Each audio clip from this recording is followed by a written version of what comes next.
여러분, 이제 우리가 27주년을 기념하며 이 주일날 우리가 주님 음성에 함께 귀를 기울여 보게 되었습니다. 그러면 이제 우리가 지난 27년간을 우리가 되새기며 앞으로의 우리의 삶을 돌아볼 때 가장 적합한 말씀은 주님께서 크리스찬의 본질을 정리해 주신 우리가 흔히 말하는 산상수훈 마태복음 5장부터 7장까지 기록된 말씀이 아닌가 생각이 됩니다. 교회가 교회되고 성도가 성도되는 그러한 내용이 바로 마태복음 5장부터 7장에 기록된 내용입니다. 하지만 시간 관계상 저희가 그 말씀은 다 살펴볼 수 없고요. 마태복음 7장이 끝나가는 무렵 주님께서 마태복음 7장 13절부터 지금 읽은 27절까지를 통해서 산상수훈 전체를 주님께서 요약하시며 결론을 짓는 그 음성에 함께 귀를 기울여 보도록 하겠습니다. 지금 이 말씀을 통해 우리 주님께서는 산상수훈이라는 설교에 결론을 내리며 다음과 같은 질문을 우리에게 던지고 계십니다. 이제 눈앞에 펼쳐진 두 갈래 길 가운데 너희는 무엇을 선택하겠느냐? 여러분, 이틀 전 저녁부터 우리가 이미 주님 말씀에 귀를 기울여 오고 있습니다. 주님께서는 증인이여 일어나라 말씀하시며 이제는 잠든 자리에서 다시 한번 눈을 뜨고 영적 시각을 열어 나를 위해서 죽어주신 예수 그리스도의 십자가 사건을 목격하고 그것을 나의 능력 삼아서 권세를 회복하고 이젠 땅끝까지 이르러 주의 제자 삼는 그런 사명을 우리에게 허락해 주셨습니다. 이제 부활의 교회가 우리가 감당해 나가야 될 주님께서 우리에게 주시는 새로운 부르심이라고 생각을 합니다. 그리고 어제 저녁에는요, 우리가 에베소 5장 1절부터 21절 말씀을 통해서 깨어 있으라 우리에게 당부하신 주님의 음성에 함께 귀를 기울여 보았죠. 깨어나라만 말씀하시는 것이 아니라 이제는 깨어 있으라. 어떻게 깨어 있죠? 사랑 안에서 거룩함 가운데 빛 가운데 행함으로, 그리고 분별력을 통하여, 그리고 마지막 다섯 번째 성령 충만을 받아라 말씀하신 주님의 음성을 우리 함께 들어보았습니다. 지금 이 시간에는요, 그러한 부르심을 우리에게 주셨는데도 불구하고 그 부르심을 이제는 전적으로 받아들이겠느냐 아니면 이제까지의 삶을 선택하겠느냐 말씀하신 주님의 음성, 이 두 갈래 길 가운데 너는 무엇을 선택하겠느냐 물어보시는 그 질문 앞에 오늘 우리 자신을 발견하게 됩니다. 여러분, 하나님의 말씀은요 반드시 선포되면요 땅에 떨어지지 않고 무의미하게 돌아오는 일이 없다는 것입니다. 즉 그 말씀 앞에 심판으로 내가 서든지 아니면 그 말씀 앞에 축복으로 서든지 어떠한 운명이라도 우리로 하여금 선택하게 만드는 것이 하나님의 말씀이라는 사실이에요. 다른 말로 무시당할 만한 말씀이 아니라는 것입니다.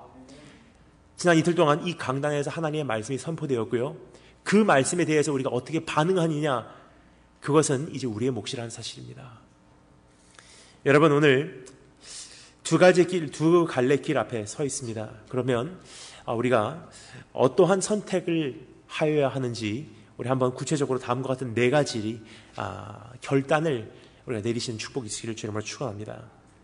네 가지인데요. 첫 번째는 두 가지 문 중에 무엇을 선택하겠느냐. 두 번째, 두 가지 나무. 세 번째, 두 가지 운명. 네 번째, 두 가지 기초. 우리가 이 네 가지를요, 우리 한번 살펴보도록 하겠습니다. 첫 번째, 아마 따라해 주시겠습니다. 두 가지 문. 두 가지 문으로 다가온 선택입니다. 우리 한번 직접 읽어보도록 하겠습니다. 조금 전에는 제가 읽었지만 이번에는요, 여러분께서 함께 13절부터 14절까지 말씀을 한 목소리로 읽어주시면 감사하겠습니다. 지금 읽은 이 본문 말씀 마태복음 7장 13절 14절 말씀 다 같이 한 목소리로 읽겠습니다. 시작.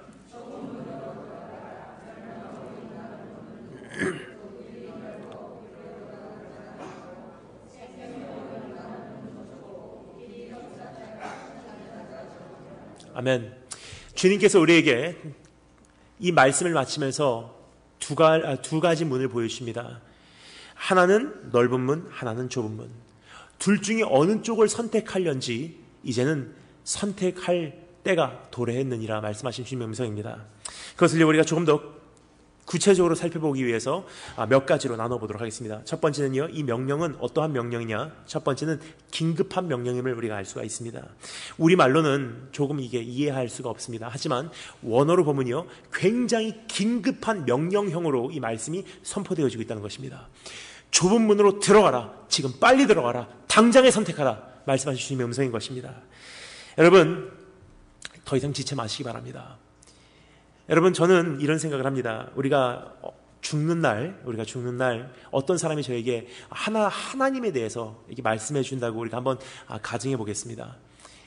사실 내가 평생 믿고 있었던 하나님이라는 존재가요, 사실은 안 계시고 성경이 다 거짓말이었고, 죽은 다음에 천국과 지옥은 존재하지 않고, 지금 내가 생명을 걸었었던 이 복음이라는 것도 이건 사실 사람이 만들어낸 이야기라는 사실을요, 내가 마지막 날 그것을 알게 된다면 여러분 어떻게 반응하실래요? 이렇게 반응하시겠습니까? 그래도 난 좋은 삶을 살았습니다. 그래도 교회 다니니까 행복했고요. 그래도 성도들과의 교제도 있었고요. 그래도 이 세상 살면서 참 그래도 외롭지 않게 살아왔고 너무 행복했습니다. 여러분, 우리는 아마 그렇게 고백해도 이상하지 않은 사람들이라고 생각을 합니다. 하지만 사도 바울은 뭐라고 말합니까? 나는 어리석은 자 중에 어리석은 자로다. 정말 마지막 날 내가 그토록 믿었던 복음이요, 가짜라는 사실을 발견하게 되면요, 그 앞에서 내가 가슴을 찢으며 내가 어리석은 자 중에 어리석은 자로다, 그 고백이 안 나온다면요, 오늘 내가 어중간하게 신앙생활하고 있다는 뜻이에요. 마지막 날 내가 믿는 이 복음이 가짜라는 사실을 깨달았는데, 그래도 행복했어, 그래도 교회 다녔으니까 그래도 좋았지, 그 정도 고백을 한다는 것은요, 바로 믿지 않고 있다는 뜻입니다. 올인하지 않았기에 잃은 것이었다는 뜻이에요. 여러분, 오늘 이 시간 어중간하게 신앙생활하는 그 자리에서 다시 한번 긴급한 명령을 받아들이시고 좁은 문으로 들어오시는 축복이 있으실 줄을 축원합니다. 또 이 부르심은 우리에게 또 한 가지를 말씀해 주시고 계십니다. 그것은 무엇이냐? 유일한 통로다. 긴급한 명령뿐만이 아니라 이것은 유일한 통로라는 사실입니다. 좁은 문만이 유일한 구원의 통로라는 사실을 우리 주님께서 말씀해 주고 계십니다. 여러분, 요한복음 14장 6절에 보면요, 이런 말씀이 있죠. 예수께서 이르시되 내가 곧 길이요 진리요 생명이니 나로 말미암지 않고는 아버지께로 올 자가 없느니라. 여러분, 우리가 나름대로 굉장히 많은 통로들을 만들어냈다고 생각합니다. 봉사를 통해서 하나님께 축복받을 거야.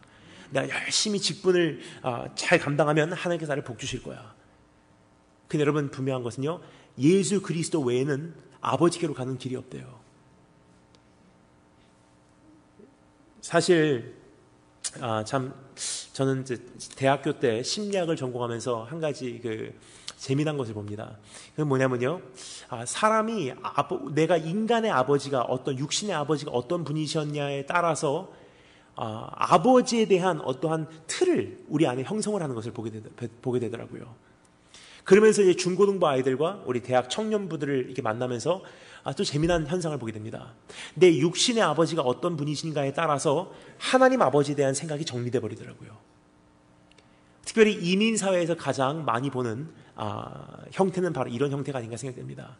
엄마 아빠 일 나가시고, 엄마 아빠 정말 이민사회에서 살아남기 위해서 열심히 뛰고 정말 바쁘게 뛰시고 피곤한 몸 이끌시고 하루 일과를 마치고 집에 돌아오기까지 어린아이가 동생들 씻기고 자기도 아이면서 더 어린 아이들 씻기고 재우고 밥해주고 집안 청소하고, 엄마 아빠 영어가 불편하시니까 자기는 그래도 초등학교 다녀도 영어를 하니까 전화로 다 아빠 엄마 일해주고, 그리고 아빠 엄마 돌아오기까지 테이블에다가 아빠 엄마 식사 다 준비해놓고, 그리고 피곤한 엄마 아빠가 돌아오면 그 아이를 칭찬해줘요. 참 수고했다. 너도 피곤하지? 잘 자라. 그러면 그 아이가 흐뭇해하는 거야. 오늘 드디어 칭찬받았구나 하고 자는 거예요. 근데 그것이요, 나쁜 건 아니지만 몇 번 반복하고 수년 동안 반복되다 보니 하나님에 대한 생각도 그렇게 형성이 되더라고요. 내가 죽도록 봉사하고 내가 쓰러질 때까지 봉사하고 정말 하나님의 어떠한 집안일을 하고 정말 그토록 내가 하나님을 위해서 내가 일하지 않으면 하나님께서 나를 인정해 주시지 않을 거야. 그러다 보니 여러분 이민교회 안에는요 끊임없는 목마름이 있다는 사실이에요. 하지만 여러분 우리 주님께서 우리에게 말씀하십니다. 그 어떤 것도 너를 구원하지 못한다. 아무리 일해도 그것이 너를 구원하지 못하고, 아무리 사역해도 그것이 너를 구원하지 못하고, 아무리 주를 위해 산다, 이 모든 봉사를 한다 할지라도 그것이 너를 구원하지 못한다. 우리 주님께서 우리에게 말씀하시는 것은요 그냥 나에게로 오라. 여러분 구원은 유일한 한 통로입니다. 예수께로 나오는 자에게만 허락되는 것이 구원이에요. 오늘 그 어떠한 우상, 그 어떠한 통로, 그 어떠한 내 위로를 내려놓으시고 오늘 예수 그리스도께서 나에게 넓게 펼치신 그 팔로 달려 돌아오신 축복이 있으실 줄 여러분 축원합니다. 세 번째, 외로운 선택입니다. 우리 주님께서 말씀하시죠. 넓은 문이 있고 좁은 문이 있다. 넓은 문은 들어가는 자가 많고 좁은 문은 굉장히 좁기에 들어가는 자가 적다. 수많은 사람들이 좁은 문으로 들어가기를 원하지만 결국은 넓은 문으로 들어간다. 여러분 좁은 문은 홀로 들어갈 수밖에 없는 공간이라는 사실을 우리 주님께서 우리에게 명백하게 밝히고 계십니다. 여기서 우리 주님께서는 유대인들의 잘못된 구원론을 이게 정리해 주는 것이 아닌가 정리해 주었던 것이 아닌가 생각이 듭니다. 여러분 유대인들이 갖고 있는 구원론의 가장 큰 오류가 무엇이냐면요, 아브라함의 자손이기 때문에 구원받는다고 생각하고 있어요. 약속의 백성이기 때문에 구원받는다고 생각하고 있었어요. 하지만 주님께서 말씀하십니다. 아브라함의 자손, 약속의 백성, 그거 아무 소용없어. 하나님께서는 지금 돌들을 일으켜서라도 하나님의 백성을 만들어낼 수 있대요. 즉 이런 뜻입니다. 어떠한 백성, 어떠한 교회, 어떠한 가정 출신이라고 구원받는 거 아니래요. 한 사람 한 사람 개인의 신앙으로 구원받는다는 사실이에요.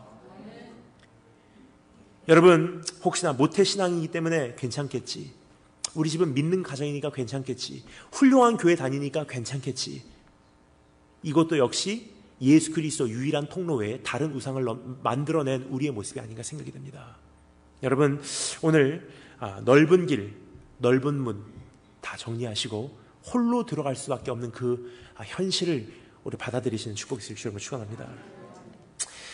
여러분 오늘 누가복음 14장 24절에 보면요 이런 말씀이 있죠. 무릇 내게 오는 자가 자기 부모와 처자와 형제와 자매와 더욱이 자기 목숨까지 미워하지 아니하면 능히 내 제자가 되지 못하고. 여러분 이 말씀 우리가 굉장히 오해를 할 때가 있어요. 우리 주님께서는 형제와 자매와 처자와 내 그 부모마저 자식마저 미워하라고 하시는구나.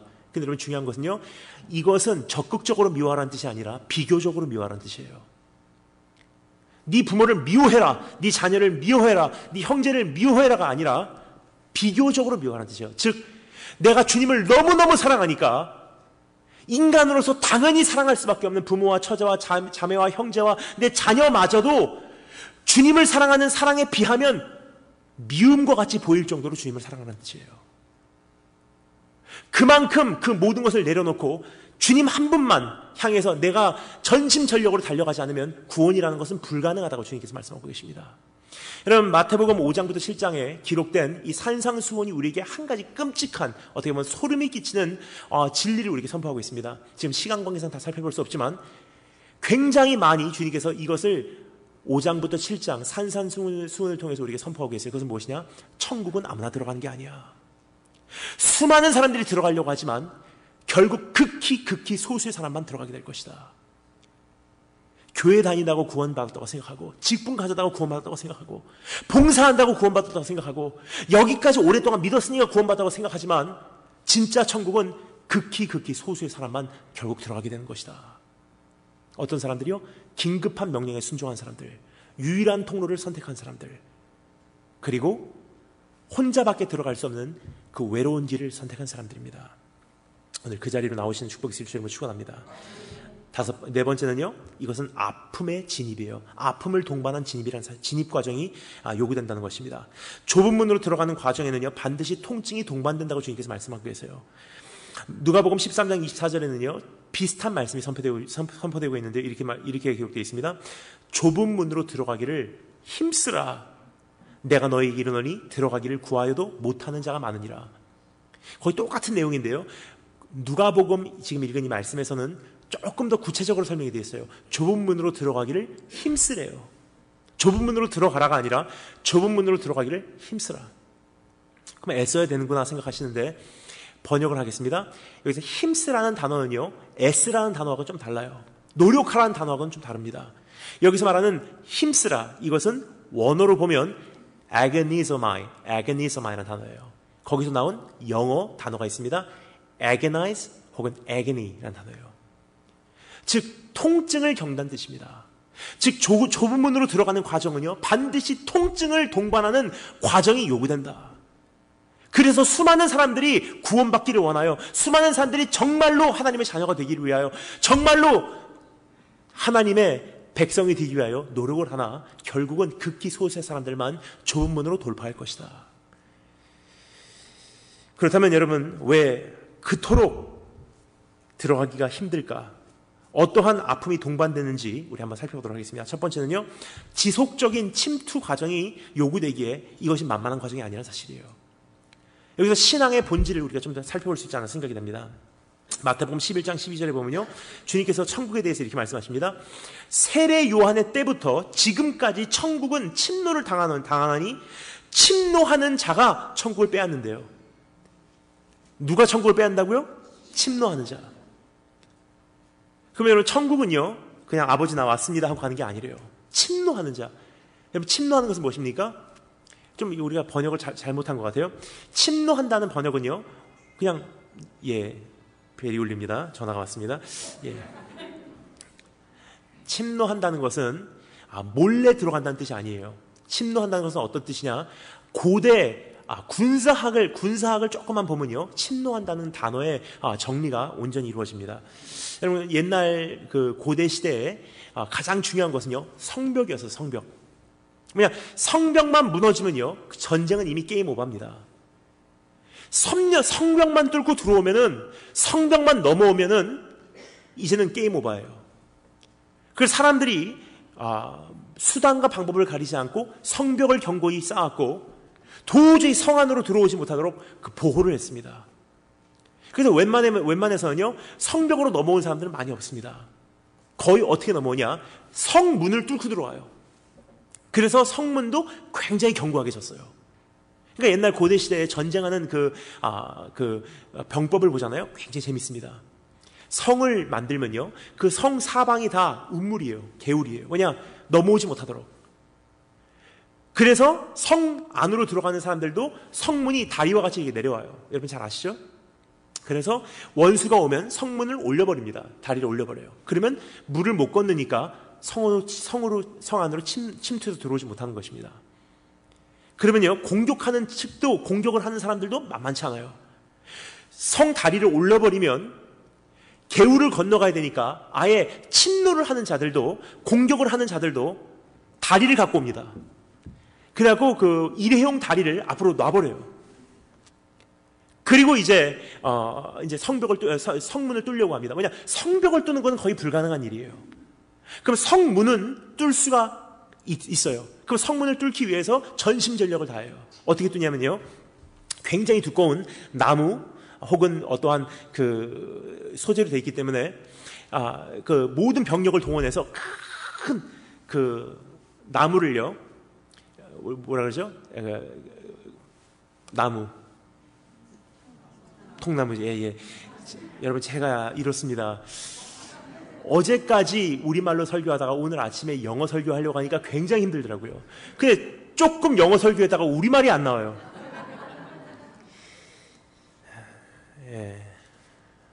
참 바벨탑 사건이 없었으면 얼마나 좋았을까 하는 생각을 합니다.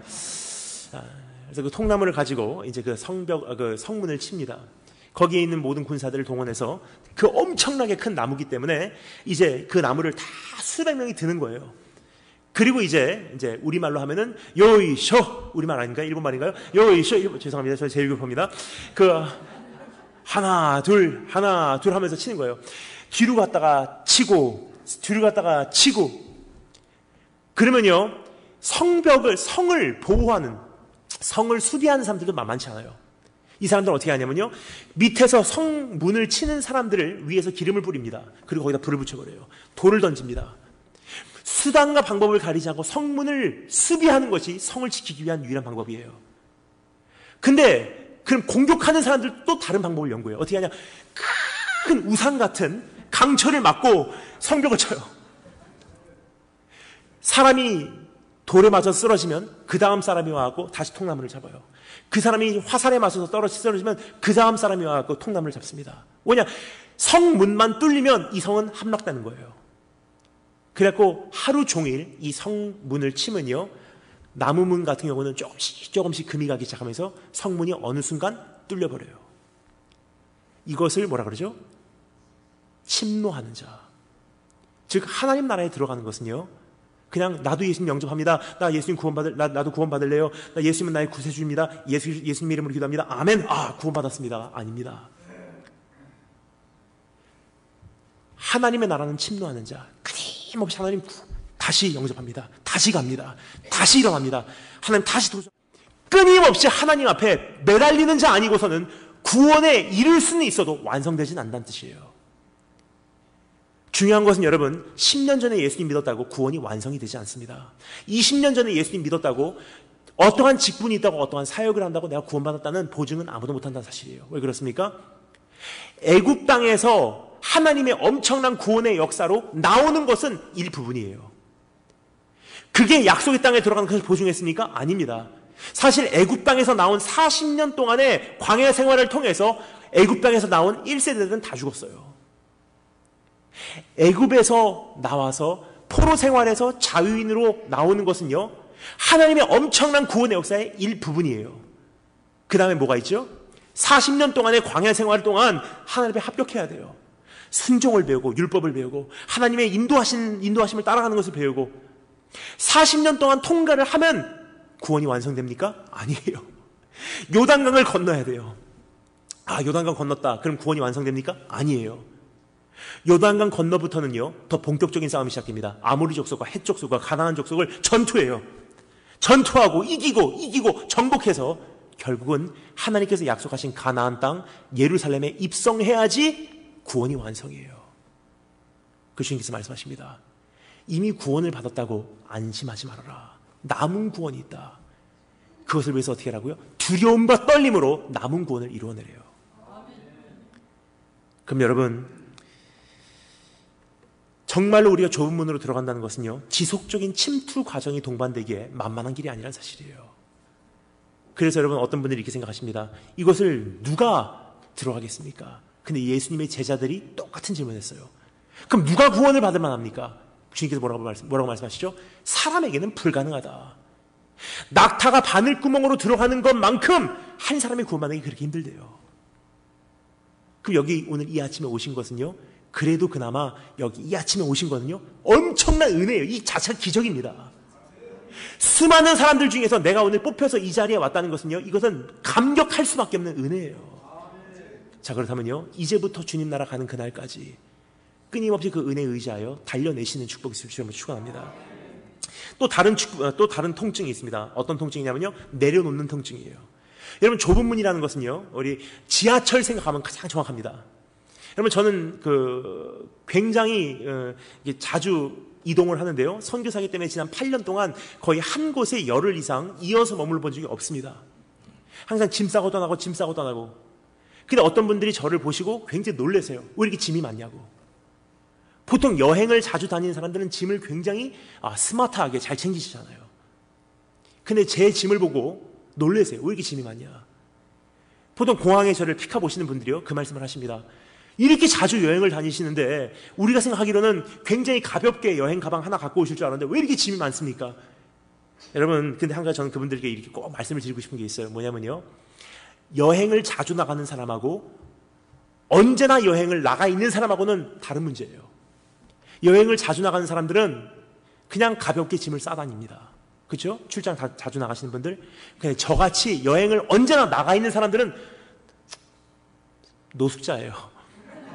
다 가지고 다녀야 돼요. 여행을 자주 나가시는 분들은요, 예를 들어서 이번 캐나다 여정만 딱 끝나면 집에 가서 열심히 운동하면 되지. 그럼 이번에는 운동하지 말자. 그렇게 할 수 있어요. 근데 저는요, 365일 돌아다니니까 여기서 운동 안 하면 다음에서 운동 못 해요. 그럼 저는요, 운동 가방, 양복 가방, 캐주얼 가방 다 가지고 다니는 거예요. 제 가방에 있는 핸드폰만 5대예요. 근데 참 서러울 때가 있어요. 언제냐면요, 지하철 탈 때. 안 들어가요, 이게. 그래서 한국에서 전 지하철 탈 때는요, 항상 장애우 들어가는 대로 배를 눌러요, 비상. 아저씨 문 좀 열어주세요. 이거 좀 제가 짐이 있어서 삑 열려요. 그 벽 끌고 들어가요. 저는 그래서 계단으로도 못 내려가요. 에스컬레이터도 못 탑니다. 왜냐, 에스컬레이터에 요즘에 사람들이 얼마나 그 인정이 없냐면 에스컬레이터에 짐 갖고 타지 말라고 가운데 봉을 세워놨어요. 그러면 저기까지 가갖고 엘리베이터를 타고 내려가서 또 짐을 끌어야 돼요. 여러분, 천국 가는 것도 거의 그렇지 않나 생각됩니다. 짐 갖고는 갈 수 없어. 둘이서 통과할 수 없어. 그 좁은 지하철, 뭐라 그러죠? 표 넣고 들어가는, 제 마음 아시죠? 그것과 같이 우리가 짐 갖고도 들어갈 수 없는 것이고, 누구와 함께 통과할 수 있는 자리가 아니래요. 한 사람 한 사람 부르심을 입고 은혜를 의지하고 예수 그리스도를 영접하여 통과하는 그 문. 그래서 이사야 선지자가 말씀한 55장 7절 말씀에 이런 말씀이 있습니다. 악인은 그의 길을, 불의한 자는 그의 생각을 버리고 여호와께로 돌아오라. 그리하면 주님께서 긍휼히 여기시리라. 우리가 하나님께로 돌아오라. 우리 하나님께로 돌아오라. 그가 너그럽게 용서하시리라. 무슨 뜻입니까? 다 내려놓지 않으면요, 참된 용서를 경험할 수 없다는 뜻이에요. 다 내려놓고 정말 하나님을 독대하지 않으면요, 엄청난 구원의 역사는 내가 이해할 수가 없다는 사실입니다. 세 번째, 이것이 왜 통증을 동반한 과정인지, 세 번째는요, 끊임없는 갈증이 있기 때문입니다. 여러분, 정말로 구원에 이르기 위한 한 가지 조건은요, 끊임없이 하나님을 찾아야 돼요. 그래서 그것을 시편 저자가 뭐라고 말하죠? 목마른 사슴 시냇물을 찾아 헤매이듯이 나의 영혼 주를 찾기 위해 갈망하나이다. 그냥 하나님 만나주세요 해갖고 만난 그런 하나님이 아니래요. 찾고 또 찾고 또 찾고 또 찾던 가운데 언젠가 드디어 만나주신 하나님. 그럼 그 하나님을 찾는 과정, 하나님을 만나는 과정이요, 굉장히 때로는 길다는 사실이에요. 그럼 어떤 분들은 여기서 오늘 꼭 위로를 경험하기를 원하는 게 있습니다. 그것은 무엇이냐면요, 하나님, 내가 이제까지 10년을 주님을 찾았는데 왜 나 안 만나주셨습니까? 근데 우리의 몫은 무엇입니까? 하나님께서 만나주실 때까지 찾는 게 우리 몫이지, 하나님 언제까지 만나주세요라고 요구하는 게 우리 몫이 아니라는 사실이에요. 그냥 나뿐만이 아니라 내 가정도 똑같습니다. 하나님, 여기까지 기도했는데 왜 내 아들 안 돌아옵니까? 여기까지 기도했는데 왜 내 남편 안 돌아옵니까? 근데 그것은요, 나의 몫이 아니래요. 우리의 몫은 내 남편이, 내 아내가, 내 아들이, 내 자녀가 돌아올 때까지 기도하고 주님을 기다리는 것이 우리의 몫이지, 언젠가 만나주시는 것은 하나님의 주권에 달렸다는 사실이에요. 그때까지 여러분 포기하지 마시고 찾으시는 축복이 있으시길 주님을 축원합니다. 그럼 첫 번째, 이 두 가지 문, 넓은 문, 좁은 문, 어느 쪽을 선택하실런지. 여러분, 어제 밤까지 선포된 말씀은요, 좁은 문으로 들어가는 말씀입니다. 오늘 그 말씀을 다시 한번 선택하시고 주님 안으로 들어오신 축복이 있으시길 주님을 축원합니다. 두 번째, 따라서 한번 하겠습니다. 두 가지 나무. 이것은 두 가지 나무로 맺혀가는 열매를 뜻하는데요, 우리 한번 직접 읽어보도록 하겠습니다. 15절부터 20절 말씀을 통해서 우리가 두 가지 나무 한번 읽어보도록 하겠습니다. 15절부터 20절 다 같이 한 목소리로 읽겠습니다. 시작.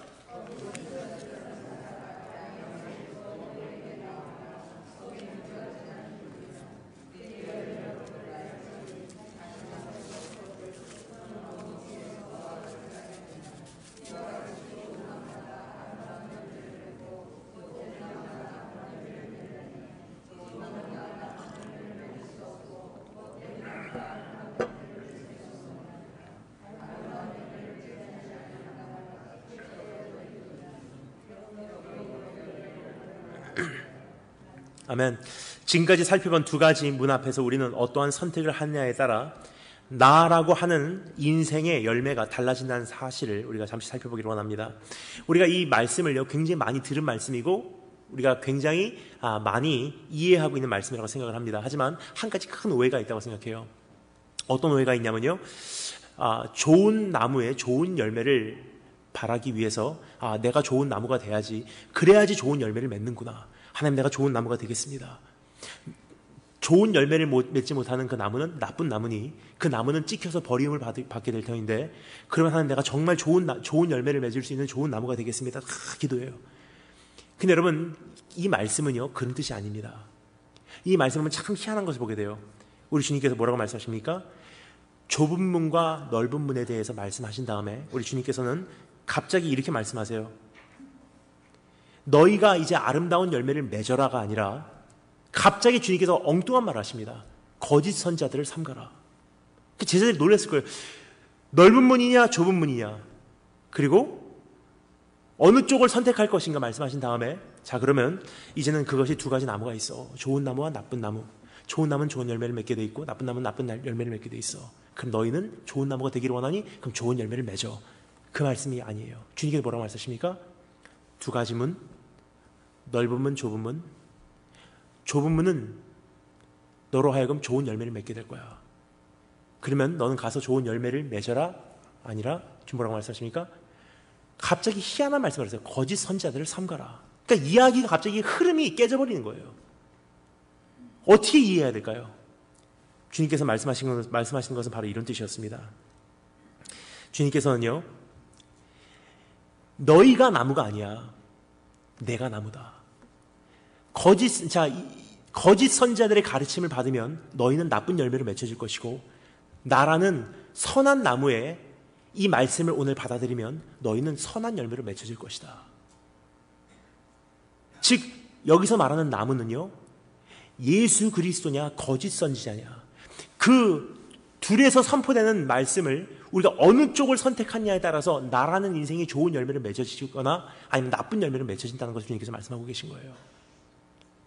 즉, 좁은 문을 선택한다는 것은 우리 주님이라는 좋은 나무를 선택한다는 것이고, 따라서 나는 좋은 열매를 맺어질 것이고, 넓은 길로 간다는 것은 거짓 선지자라는 나무를 받아들인다는 것이고, 그의 가르침을 받아들인다는 것이기에 나라는 인생은 나쁜 열매로 맺혀지게 되어 있다는 뜻이에요. 그렇다면 여기서 한 가지 여쭤보겠습니다. 여기서 말하는 거짓 선지자들, 나쁜 나무, 도대체 어떠한 정체를 갖고 있는지, 여러분, 도대체 거짓 선지자는 무엇을 가르치기에 거짓 선지자라고 성경은 말하고 있는지 우리 다음과 같은 세 가지로 짧게 정리해 보도록 하겠습니다. 첫 번째, 따라서 감사하겠습니다. 복음이 아닌 행위를 가르친 자들. 주님께서 산상수훈을 마무리하면서 거짓 선지자들의 가르침을 주의하라 말씀하신 이유는요, 우리 주님과 전혀 다른 가르침을 거짓 선지자들이 외치고 있었기 때문이에요. 그들은 무엇을 외치고 있었습니까? 복음이 아닌 행위를 외쳤어요. 반대로 좋은 나무인 좁은 문으로 우리를 인도하신 주님께서 무엇을 외쳤습니까? 행위가 아닌 복음을 외쳤어요. 여러분, 산상수훈 전체를 보잖아요. 어떤 말씀으로 시작하십니까? 너희가 열심히 살아서 천국까지 와? 아니에요. 주님께서 뭐라고 말씀하십니까?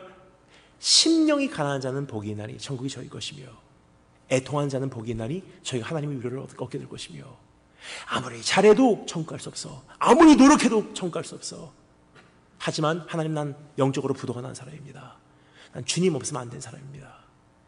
하나님의 은혜 없이는 나는 이제 살아갈 수가 없습니다. 그 말씀을 전하는 것은 죄송합니다.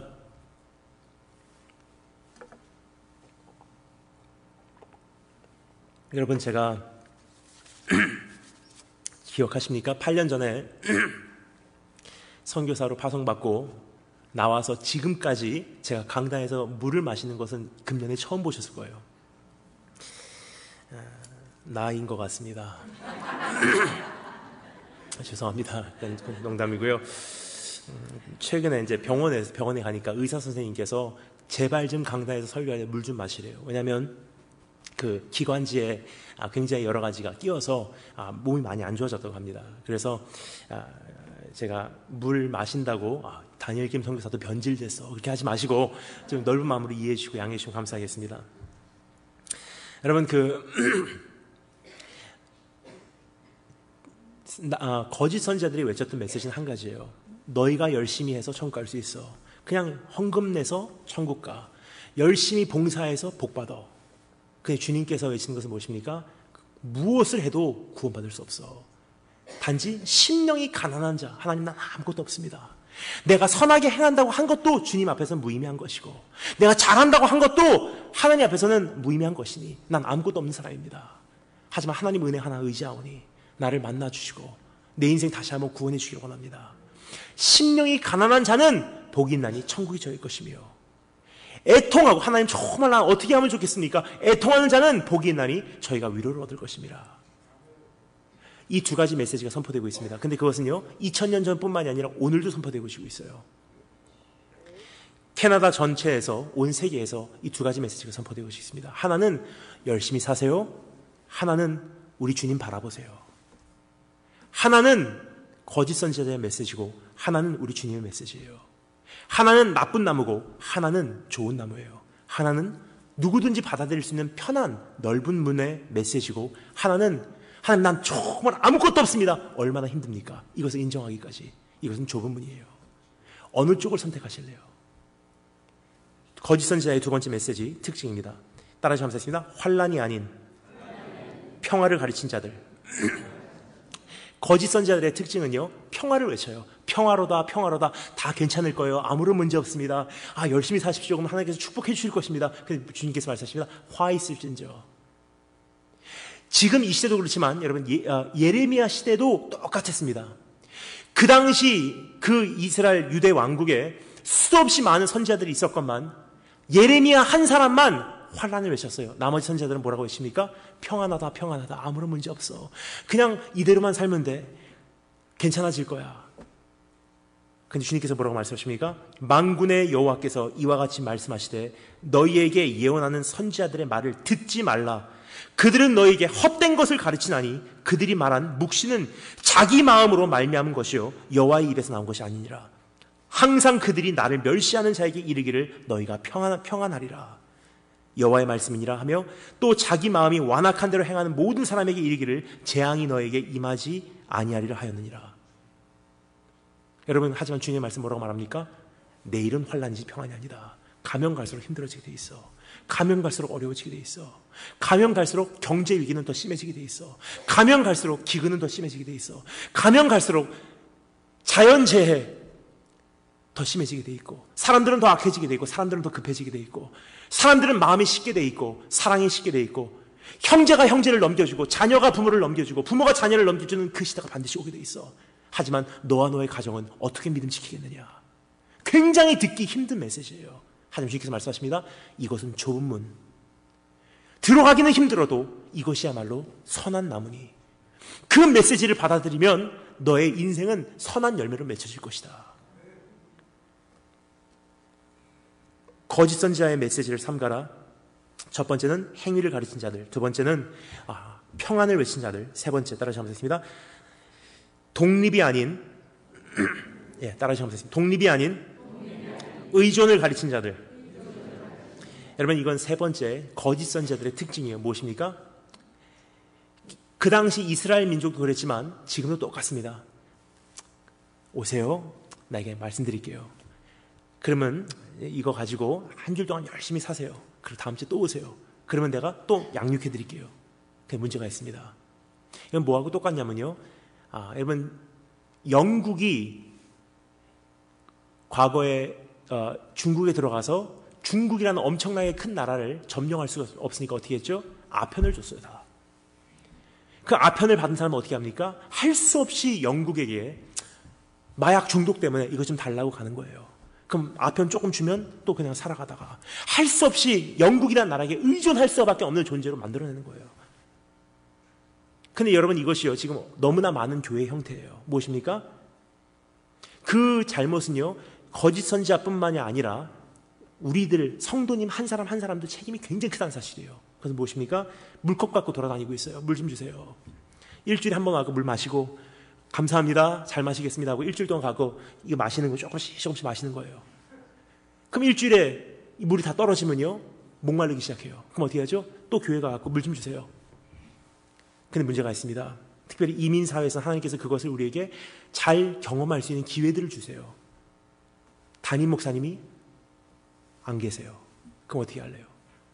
그때부터는 교회가 산산조각 나버리는 거예요. 왜냐? 내 영혼도조차 내가 어떻게 돌보는지 배운 적이 없거든요.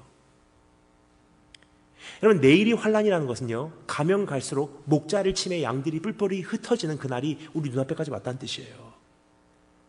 지금 하나님께서 우리에게 주신 엄청난 은혜로 부활의 교회가 이렇게 모이고 있어요. 하지만 10년 후, 20년 후, 30년이 될지 아무도 알지 못합니다. 중국의 사회주의 혁명이 일어나서 하루아침에 핍박이 일어나는 것 아무도 예상하지 못했어요. 지금 캐나다도 그쪽 방향으로 지금 흘러가고 있다는 사실이에요. 아니, 온 세계가 지금 핍박의 현장으로 지금 달려들어가고 있다는 사실입니다. 그럼 우리의 믿음은 어떻습니까? 일주일 동안 열심히 마시다가 이번 주일날 가면 목사님께서 나를 양육해 주실 거야. 다 마시면 또 가요. 물 좀 주세요. 근데 문제가 있습니다. 언젠가 목자를 치매 양들이 뿔뿔이 흩어지면요, 누가 물 줄까요? 10년이 지나고 20년이 지나고 직분을 달고 다 봉사까지 하는데도 불구하고 내가 내 영혼을 양육하는 방법을 몰라요. 그래서 어떤 분이 이런 말씀을 하시더라고요. 이민교회 목회는 진짜 구멍난 항아리에다가 물 붓는 것과 똑같다고. 왜냐? 10년을 사역해도요, 잘하질 않거든요. 그러면 여러분, 오늘 다시 한번 주님 앞에서 우리가 결단을 할 때가 왔다고 생각합니다. 하나님, 이제는 목사님이 안 계셔도, 저 목사님이 나를 먹여주지 못해, 저 사역자가 나를 왜 양육해주지 못할까, 왜 이 교회가 나를 채워주지 못할까가 아닙니다. 여러분, 이제 한 사람 한 사람 독립 예배자예요. 하나님, 생명수의 원천 되신 그분이 내 안에 있고, 물을 받으러 가는 게 아니라 이 물은 내 안에 있습니다.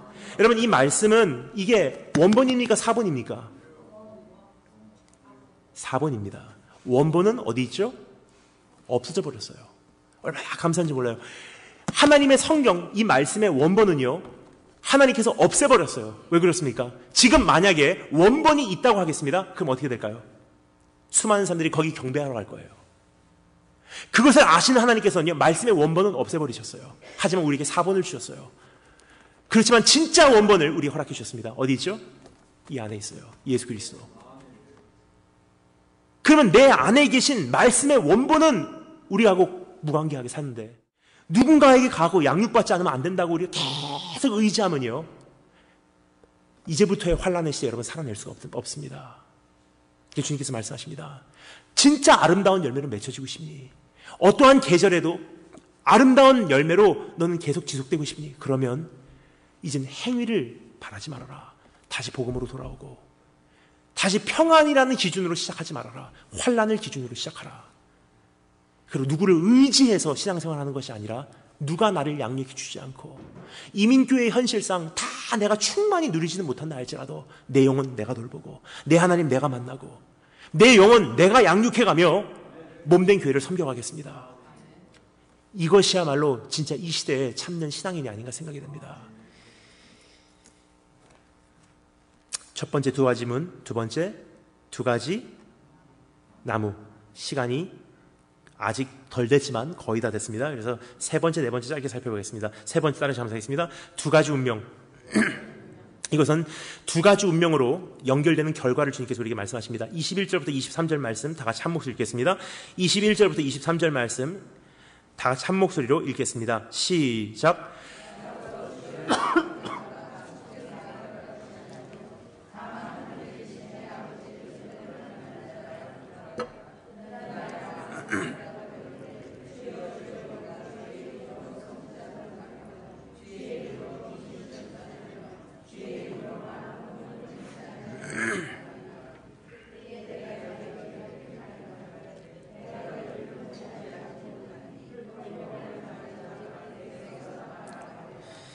아멘.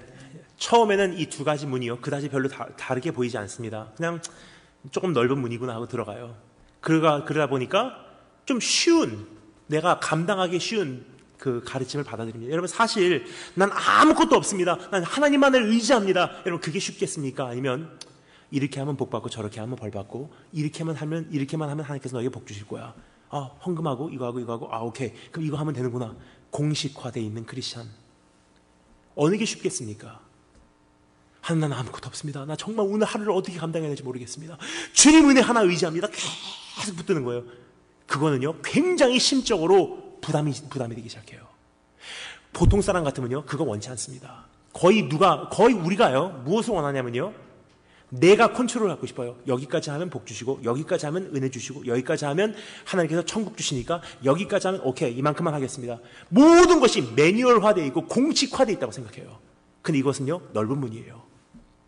우리 감당하기 쉽거든요. 누구나 할 수 있는 거예요. 근데 이것은 무엇입니까? 복음이 아니라 행위예요. 주님께서 말씀하십니다. 처음에는 그다지 다르게 보이지 않아. 한 걸음 좁은 문으로, 넓은 문으로 들어간 것 같은데 나도 모르는 사이에 행위를 받아들이고 평안을 받아들이고 의존하는 거 얼마나 편합니까? 나를 먹여주세요. 배우고 먹여주세요. 배우고 자생할 수 있는 부담감도 못 느끼고 처음엔 그렇게 살아요. 근데 여러분 중요한 것은요. 주님 나라까지 갑니다. 주님께서 말씀하십니다. 내가 너를 도무지 알지 못하노라. 운명이 달라요. 결국은. 이 사람들 놀랐을 거예요. 왜 주님 나를 알지 못합니까? 주님께서 말씀하십니다. 내가 너를 도무지 알지 못하노라. 여러분 도무지 알지 못한다는 것은요. 우리말로 보면 이렇게 생각할 수 있어요. 이제까지는 알았는데 지금은 잘 모르겠다. 그런데 여러분 이 말씀을 영어 성경을 보잖아요. 굉장히 정확하게 번역이 되어 있어요. 이렇게 되어 있습니다. I never knew you. 난 너를 단 한 번도 안 적이 없어. 네가 열심히 봉사할 때도 난 너를 안 적이 없고 네가 열심히 사역할 때도 너를 안 적이 없고 네가 그 직분을 가질 때도 난 너를 안 적이 없고 네가 나를 예수를 영접했을 때도 난 너를 안 적이 없어. 왜 그랬을까요? 첫 번째는 주님 안에 속해 있지 않은 열매이기 때문입니다. 여러분 우리 주님은요 주님 자신의 양을 알고요 우리 주님은요 주님 자신이 맺은 열매를 아세요. 주님께서 이렇게 말씀하고 계신 것입니다. 너는 내 열매가 아니야. 내 열매 같으면 나를 의지해서 행위가 아니라 복음을 의지했을 것이고 내 열매 같으면 평안하다 이대로 살면 돼. 그냥 막연한 낙관주의로 그냥 이대로만 매주일 그냥 예배드리고 그냥 교회 생활하고 이렇게만 살면 돼. 그거 안 했을 거야. 하나님 이제 다가오는 환난을 위해서 정말 지금 마지막 시대를 위해서 내가 어떻게 살면 좋겠습니까? 몸부림치는 것이 내 열매다. 하지만 난 너 모르는 사람이야. 그리고 왜 너는 자생할 수 있는 예수 생명 소유하지 못하면서 왜 넌 나 아는 척하니 물어보시는 주님의 음성입니다. 여러분 오늘 이 가운데서 우리 주님께 참 부인당할 분들 계시지 않을까 참 두렵습니다. 오늘 주님 앞에서 내 자신 다시 한번 살펴보시며 마지막 날 가서 깜짝 놀라지 마시고 오늘 이 가운데서 주님 앞에 다시 한번 내 자신을 점검하신 축복이 있으실 줄을 축원합니다. 여러분 천국 가면요 3번 놀란대요. 3번. 첫 번째는 천국에 우리가 죽은 다음에 천국 가면요 제일 첫 번째 놀라는 것 진짜로 내가 구원받은 게 놀라는 거예요. 진짜네 이게 진짜 놀라는 거예요. 두 번째 놀라는 이유 와야 될 사람이 안 왔기 때문에 놀래요. 저 사람이 분명히 올 거라고 생각했는데 왜 저 사람이 안 왔을까? 세 번째 절대로 안 올 거라고 생각했던 사람이 와 있기 때문에 놀란다는 사실입니다. 여러분 오늘 다시 한번 하나님 앞에서 내가 어떠한 믿음 생활을 해야 될지 다시 한번 정리하시는 축복이 있을 줄로 축원합니다. 마지막 네 번째 따라서 감사하겠습니다. 두 가지 기초 24절부터 27절 말씀 우리 마지막으로 함께 읽도록 하겠습니다. 24절부터 27절 다 같이 한 목소리로 읽겠습니다. 24절부터 27절 다 같이 한 목소리로 읽겠습니다. 시작.